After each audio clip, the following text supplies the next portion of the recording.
ओम नमो भगवते वासुदेवाय। जय श्री कृष्ण। राधे राधे। श्रीमद् भागवत गीता।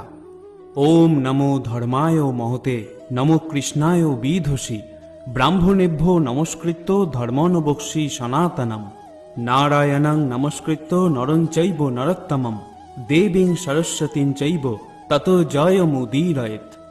কুরুক্ষেত্রের রণাঙ্গনে মহাভারত যুদ্ধের ঠিক প্রাক মুহূর্তে অর্জুনের মন বিষাদগ্রস্ত হয়ে পড়ল এবং তিনি যুদ্ধ করার সংকল্প পরিত্যাগ করলেন। এই সময় ভগবান শ্রীকৃষ্ণ অর্জুনকে ভগবত গীতার জ্ঞান প্রদান করলেন। শ্রীমদ্ ভগবত গীতা এমন এক অতি আশ্চর্য পুস্তক যা সমগ্র মনুষ্য জাতির সর্বশ্রেষ্ঠ মিত্র এবং পথপ্রদর্শক। ঠিক যেমন অর্জুন আর শ্রীকৃষ্ণের মধ্যে সম্পর্ক ছিল।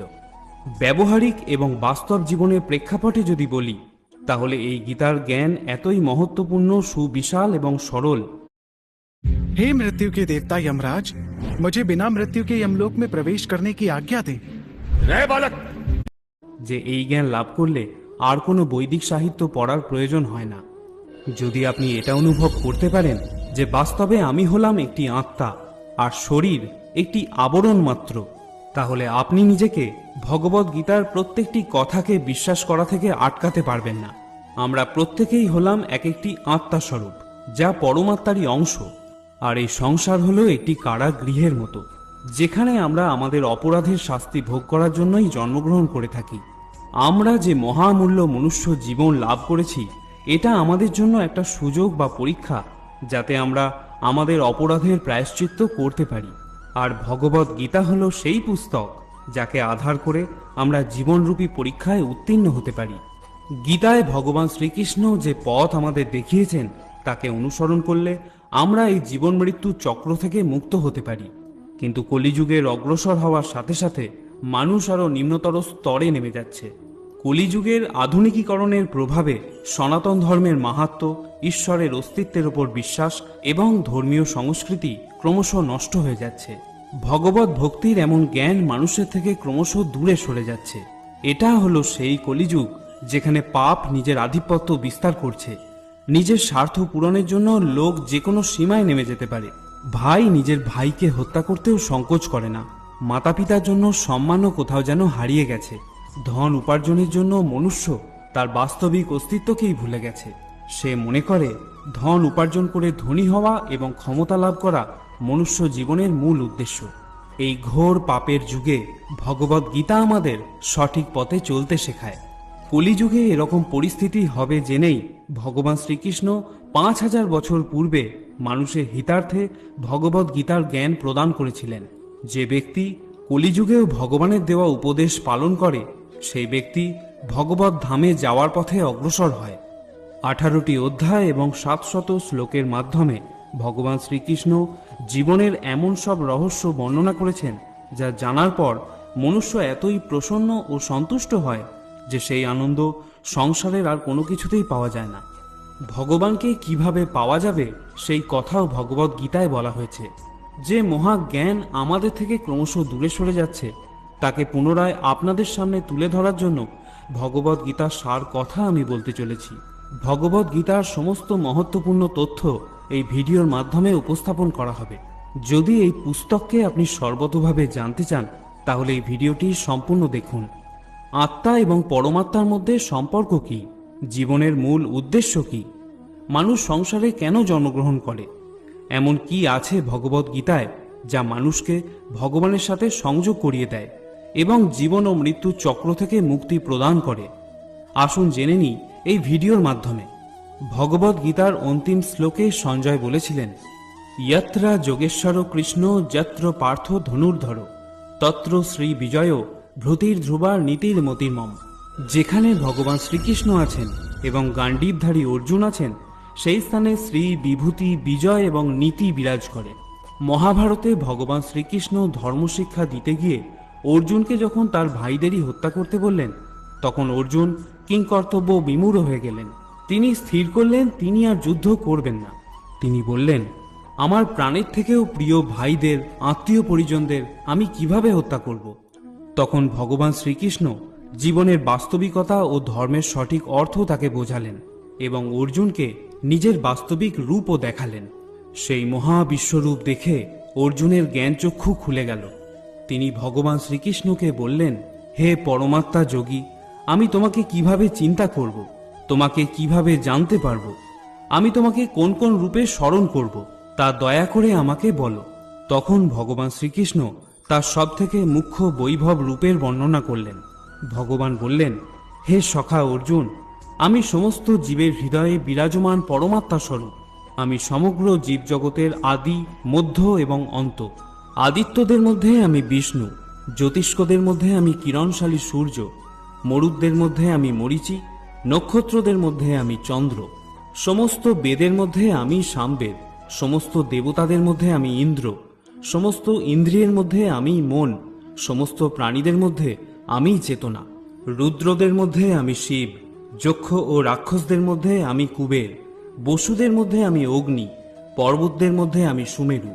হে পার্থ, পুরোহিতদের মধ্যে আমি প্রধান বৃহস্পতি, সেনাপতিদের মধ্যে আমি কার্তিক এবং জলাশয়ের মধ্যে আমি সমুদ্র, মহর্ষিদের মধ্যে আমি ভৃগু, বাক্যসমূহের মধ্যে আমি ওমকার, যজ্ঞসমূহের মধ্যে আমি জপযজ্ঞ, স্থাবর বস্তুসমূহের মধ্যে আমি হিমালয়, সমস্ত বৃক্ষের মধ্যে আমি অশ্বত্থ, দেবর্ষীদের মধ্যে আমি নারদ, গন্ধর্বদের মধ্যে আমি চিত্ররথ, সিদ্ধদের মধ্যে আমি কপিল মুনি, সমস্ত অস্ত্রের মধ্যে আমি বজ্র, গাভীদের মধ্যে আমি কামধেনু, সন্তান উৎপাদনের কারণ আমি কামদেব এবং সর্পদের মধ্যে আমি বাসুকী, দৈত্যদের মধ্যে আমি প্রহ্লাদ, পবিত্রকারী বস্তুদের মধ্যে আমি বায়ু, শস্ত্রধারীদের মধ্যে আমি পরশুরাম, মৎস্যদের মধ্যে আমি মকর এবং নদীসমূহের মধ্যে আমি গঙ্গা, সমস্ত হরণকারীদের মধ্যে আমি সর্বগ্রাসী মৃত্যু, ভাবিকালের বস্তুসমূহের মধ্যে আমি উদ্ভব এবং নারীদের মধ্যে আমি কীর্তি, শ্রী, বাণী, স্মৃতি, মেধা, ধৃতি এবং ক্ষমা। হে অর্জুন, তুমি যা কিছু এই সংসারে ব্যাপ্ত দেখতে পাও, এই নদী, পাহাড়, চন্দ্র সূর্য, গ্রহ নক্ষত্র, বিশাল বিপুল ব্রহ্মাণ্ড আমার একটা অংশ মাত্র। আমাকে সমস্ত সৃষ্টির জনক বীজ বলে জানবে। কোনো চর বা অচর প্রাণী আমাকে ছাড়া এক মুহূর্ত থাকতে পারে না। সমগ্র ঐশ্বর্য এবং সৌন্দর্য তথা প্রকৃতির সমস্ত সৃষ্টি আমার তেজের স্ফুলিঙ্গ থেকেই তৈরি হয়েছে। আমি সমগ্র ব্রহ্মাণ্ডকে আমার একটা ক্ষুদ্র অংশ দ্বারা ব্যাপ্ত হয়ে ধারণ করে থাকি। স্বর্গ, মর্ত এবং পাতালের এমন কোনো স্থান নেই যেখানে আমি বিরাজ করি না। একটি ক্ষুদ্র গাছের পাতাও আমার ইচ্ছার ব্যতীত নড়তে পারে না। সবকিছু যেমন আমার থেকেই সৃষ্টি হয়, আবার সবশেষে আমাতেই তা বিলীন হয়ে যায়। এই অতীব আশ্চর্য কথা শুনে আবেগপ্রবণ হয়ে অর্জুন ভগবান শ্রীকৃষ্ণকে বললেন, প্রভু, আমি দেখতে চাই আপনি কিভাবে এই দৃশ্য জগতে প্রবিষ্ট হয়ে আছেন। আমি আপনার বিশ্বরূপ দর্শন করতে চাই। দয়া করে সেই মহারূপ আমাকে দেখান। তখন ভগবান অর্জুনকে দিব্য দৃষ্টি প্রদান করলেন। অর্জুন তখন সেই বিশ্বরূপে অসংখ্য মুখ, অসংখ্য চোখ এবং অনেক অত্যাশ্চর্য বস্তু দেখতে পেলেন। তিনি দেখলেন সেই রূপ দৈবিক অলঙ্কারে পরিপূর্ণ। অনেক দিব্য অস্ত্র তিনি দেখতে পেলেন। ভগবানের এই স্বরূপ চকিত করে দেওয়া তেজময়, অসীম এবং সর্বব্যাপ্ত ছিল। এভাবেই অর্জুন ভগবানের বিশ্বরূপ দর্শন করলেন। তিনি দেখলেন বিশ্বরূপের একই জায়গায় হাজার হাজার ভাগে বিভক্ত ব্রহ্মাণ্ডের অনন্ত আশ্চর্য রূপ। এরপর অর্জুন হাত জোড় করে ভগবানকে প্রার্থনা করলেন এবং বললেন, প্রভু, আমি আপনার শরীরে সমস্ত দেবতা, অসুর, গন্ধর্ব এবং অন্যান্য বিবিধ জীবদের একসাথে দেখতে পাচ্ছি। আমি পদ্মফুলের ওপর বিরাজমান ব্রহ্মা, মহেশ্বর, অন্যান্য ঋষি এবং ভয়ঙ্কর দিব্য সর্পদের দেখতে পাচ্ছি। আমি তোমার শরীরে অগুন্তি অসংখ্য হাত, পা, মুখ এবং চোখ দেখতে পাচ্ছি। আপনার শরীর এতই বিশাল যে আপনার আদি, মধ্য এবং অন্ত দেখা যায় না। আপনি এই ব্রহ্মাণ্ডের পরম আধার। আপনি অব্যয় তথা পুরাণ পুরুষ, আর আপনি হলেন এই সনাতন ধর্মের পালনকর্তা। আপনার মহিমা অনন্ত, আপনার পূজা পদ্ধতি অসংখ্য। আপনার দুই চোখে আমি তেজোদ্দীপ্ত সূর্য এবং চন্দ্রকে দেখতে পাচ্ছি। আমি আপনার মুখ থেকে নির্গত তেজোদ্দীপ্ত স্ফুলিঙ্গে সমগ্র ব্রহ্মাণ্ডকে যেন প্রজ্বলিত হতে দেখছি। ভগবান শ্রীকৃষ্ণ বলেন, যদি তুমি আমাকে লাভ করতে চাও তাহলে এই জীবনকে আমার প্রতি ভক্তিতে ব্যবহার করো। আমার ভক্তি শরীর দিয়ে নয়, বরং তোমার ভিতরে থাকা আত্মার মাধ্যমেই করতে পারবে। যেমন শরীরকে তরতাজা রাখতে খাদ্যের প্রয়োজন হয়, সেরকমই আত্মাকে তরতাজা ও পবিত্র রাখতে আমার প্রতি ভক্তির প্রয়োজন হয়। যতক্ষণ তোমার মধ্যে এই ভ্রান্ত ধারণা থেকে যাবে যে তুমি হলে একটা শরীর, ততক্ষণ তুমি আমাকে লাভ করতে পারবে না। যখন তোমার এই জ্ঞান লাভ হবে যে তুমি শরীর নয় আত্মা, তখন তুমি আমার দ্বারা প্রদেয় এই জ্ঞান অর্জন করার এবং আমার প্রতি ভক্তিযুক্ত হওয়ার যোগ্য হয়ে উঠবে, এবং তখন আমার স্মরণে আসা থেকে কেউ তোমাকে নিবৃত করতে পারবে না। এই সংসারে তুমি যা দেখো, শোনো, স্বাদ গ্রহণ করো, স্পর্শ করো, অনুভব করো, সেই সব কিছু আমার রচনা হলেও আমি এইসব অনুভূতির বন্ধন থেকে সম্পূর্ণভাবে মুক্ত। এই সংসারে তুমি যা কিছু ইন্দ্রিয়ের দ্বারা অনুভব করো, কোনো কিছুই তোমার আত্মাকে কখনো প্রভাবিত করতে পারে না। ভগবান বলেন এই আত্মাকে কখনো বিনষ্ট করা যায় না। ভগবদ গীতায় তিনি বলেছেন, নৈনং ছিন্দন্তি শস্ত্রাণি নৈনং দহতি পাবক ন চৈনং ক্লেদয়ং তপ ন শোষয়তি মারুত। এই আত্মাকে কখনো অস্ত্রের দ্বারা ছেদন করা যায় না, আগুন একে পোড়াতে পারে না, বায়ু একে শুষ্ক করতে পারে না, এবং জল একে সিক্ত করতে পারে না। তিনি এটাও বলেছেন, মনুষ্য জীবনে কোনো ব্যক্তি চেষ্টা করলে তার আত্মাকে নিজেই পরমাত্মায় বিলীন করতে পারে, আর এটা সম্ভব হয় একমাত্র ভক্তির দ্বারা। এজন্যই তো বলা হয় মনুষ্য জন্ম লাভ করা হলো সৌভাগ্যের কথা। 84 লক্ষ যোনিতে জন্মগ্রহণ করার পর মনুষ্য জন্ম লাভ হয়, আর এই জন্মতে প্রত্যেকটা ব্যক্তিকে ভিন্ন ভিন্ন পরীক্ষা দিতে হয়। যেমন মায়া ও মোহের চক্রে আবদ্ধ হয়ে একজন ব্যক্তি লোভ, অসত্য, ব্যভিচার, জুয়া ইত্যাদির আসক্তিতে আকর্ষিত হয়, আর নিজের সাথে পরমাত্মার সম্পর্কের কথা ভুলে যায়। মনে রেখো, আত্মার সাথে পরমাত্মার সম্পর্কই হল স্থায়ী এবং অবিচল। জাগতিক অন্য সব সম্পর্কই, যেমন মাতা পিতা, স্বামী স্ত্রী, সন্তান, শত্রু, বন্ধু, সবকিছুই অনিত্য এবং অস্থায়ী হয়। অর্থাৎ এই সম্পর্কগুলো শুধুমাত্র একটা জন্মতেই সীমাবদ্ধ থাকে। যখনই আত্মা অন্য শরীর ধারণ করে, সব সম্পর্ক পরিবর্তন হয়ে যায়। ভগবান বলেন, আত্মা হল সচ্চিদানন্দ স্বরূপ, অর্থাৎ সব সময় আনন্দে থাকা। আত্মা এই দুনিয়া সুখ দুঃখতে প্রভাবিত হয় না। মনুষ্য জীবনের 4 স্তম্ভ হল ধর্ম, অর্থ, মোক্ষ এবং কাম। এই 4-এর জ্ঞান যে ব্যক্তির হয়ে যায়, তার এই সংসার থেকে মুক্তি লাভ করা সুনিশ্চিত। ধর্মের অর্থ বিস্তারিতভাবে ভগবদ গীতায় বলা হয়েছে। হিন্দু, মুসলিম, শিখ, ঈসাই এগুলি কোনোটাই আদি ধর্ম নয়। কর্ম করতে করতে ব্যক্তিকে জীবনে চলতে হবে, জীবনকে সঠিকভাবে ব্যবহার করতে হবে। শাস্ত্রে উল্লেখিত নিয়ম পালন করার সাথে সাথে জীবন কাটানোই হলো আসল ধর্ম। অর্থ বলতে ভগবান এখানে ধনসম্পত্তির কথা বলেননি।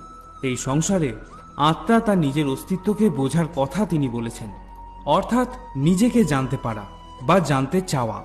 এই সংসারে থেকে সকল সম্পর্ককে মূল্য দিয়ে তাদের প্রতি সঠিক কর্তব্য পালন করে সাংসারিক জীবনে সকল প্রকারের সুখ ভোগ করে জীবনরূপী পরীক্ষায় উত্তীর্ণ হয়ে নিজেকে পরমাত্মার সাথে বিলীন করে দেওয়ার নামই হল কর্ম।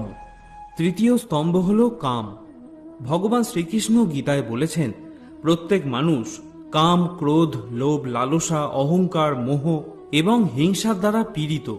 মনুষ্যকে এইসব মানসিক স্থিতিগুলির ওপর নিয়ন্ত্রণ রেখে জীবনযাপন করতে হবে, কারণ এইসব ভাবনার দ্বারা প্রভাবিত হয়ে পড়লে মানুষ কখনোই পরমাত্মাকে লাভ করতে পারবে না। 4র্থ স্তম্ভ হল মোক্ষ। ভগবান শ্রীকৃষ্ণ গীতায় বলেছেন, মানুষের ইচ্ছা এবং আকাঙ্ক্ষার কারণেই এই সংসারের জন্মমৃত্যুর চক্রে তাকে বারবার ফিরে আসতে হয়।